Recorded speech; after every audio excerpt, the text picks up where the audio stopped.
Today's rhythm exercise is focused on the simple time signature 4-2. This is part 7 of 11.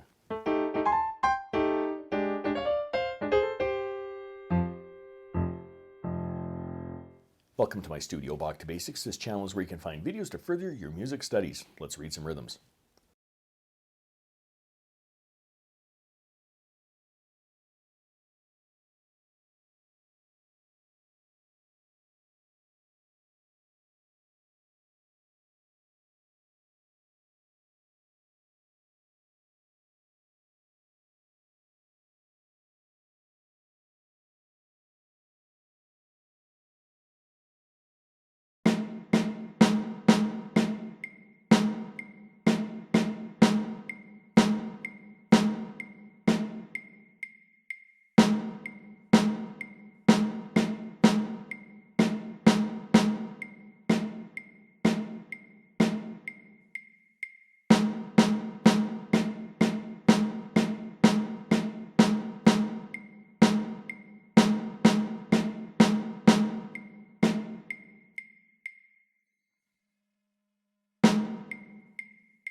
If you found this video helpful, click like or subscribe, or visit my Patreon page linked in the description below for early access to videos like these and, well, whatever else I'm doing over there.